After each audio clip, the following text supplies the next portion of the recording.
Hey guys, Thunder E here, and I told you I was gonna get the Samsung S95B OLED, and here it is in the flesh.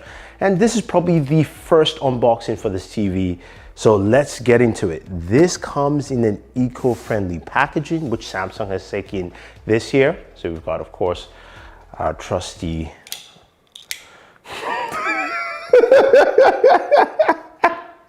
we got our trusty unboxing tool. Let's go. That's what I get for trying to be cool.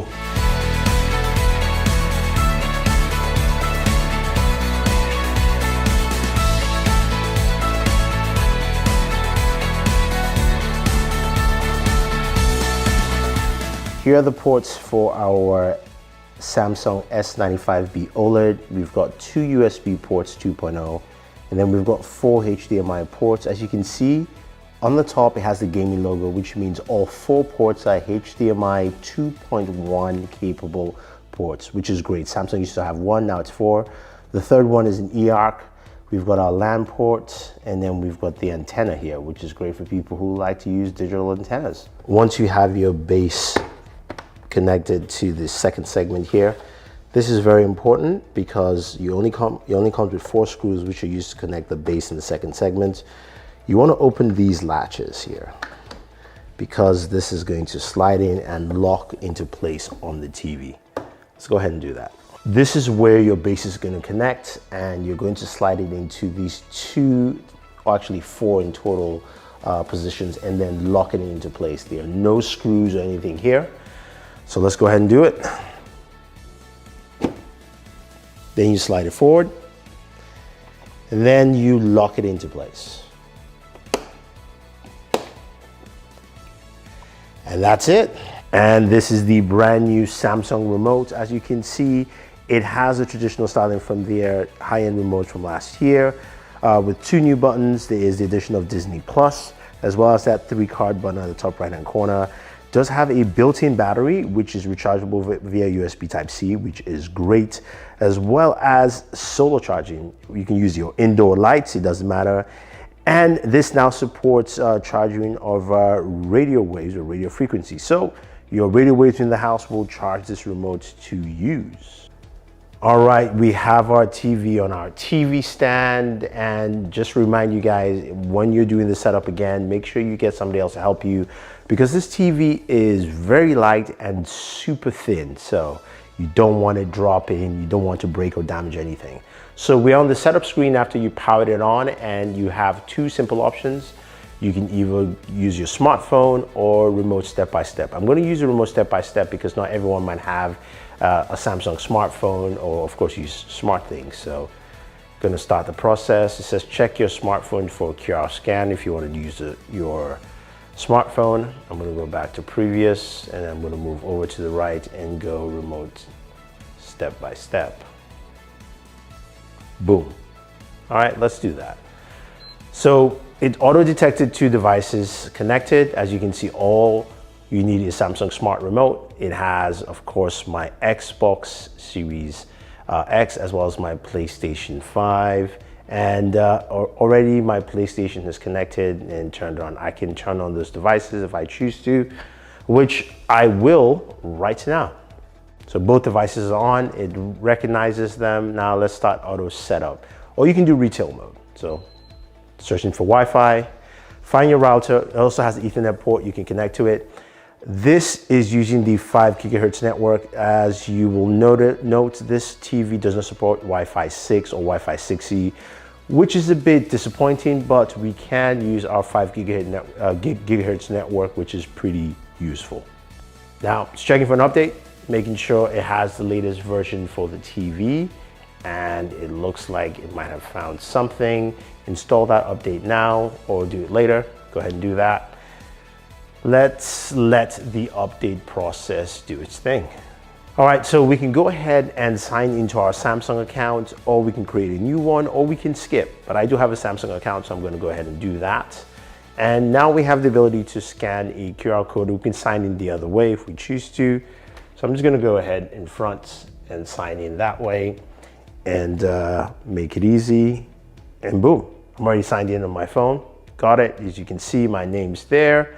Of course, my email is blacked out. And then we can set up a PIN, or we don't have to. I'm just going to skip setting up a PIN. Extra offers based on your account. Register my product serial. Turn on customization. Services. I'm cool with that, and I'll just register my product. Boom. It's okay. Done. Keep everything that matters. Okay. Let's see. Save your settings and easily restore. Like that stuff. Broadcast information. Downloaded list of apps. Agree to storage of backup data. Yep. Okay. Cool. So you can actually do this, which is great. And here's one of my other Samsung TVs, and this can pull from that TV. Let's go ahead and head back. General zip, so we can use that save setting. We use a Samsung projector. I do have a frame, for some reason my frame's not showing up here, so I'll use this. Okay, so here is our backed up data here, and I can pull in my general information and my home screen to restore, and boom, I'll do that. Or you can skip it and you're good to go. So it's going to take some time to restore, but you get the idea of what you can do here. Well, that's actually pretty fast. Got it. I'm going to change my zip code location. Tells me my devices are connected. Hit next, and this should be the final step. Now you can pick your assistant. You do have a selection of Bixby, Alexa, and of course Google Assistant. And I'll skip this for now, go later. And boom. Discover a fast way to link your apps. Select your favorite services. So you can either do an auto sign in, I believe, from say Amazon Prime. So we'll try that. Let's see if we can actually do that quickly here. And since I believe I have my Prime on my phone, I can go ahead again and scan this. All right, so it says my device is registered.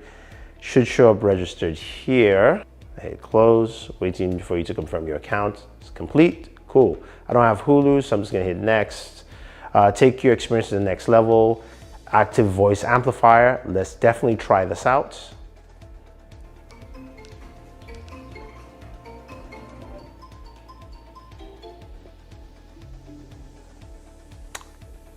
And here we have it. This is our new dashboard layout. So we have an optimization prompt that just came up. Will adjust automatically to match your room. I have the thing on mute. So this is the layout we have. And remember that 3 button I mentioned earlier? I believe this is interesting. It allows for multi-view and some of the different view options. So that's kind of like your option menu. So you can go to like HDMI, you can go to your internet, you can make your own hub, if you will. And if I just go hit the main menu back.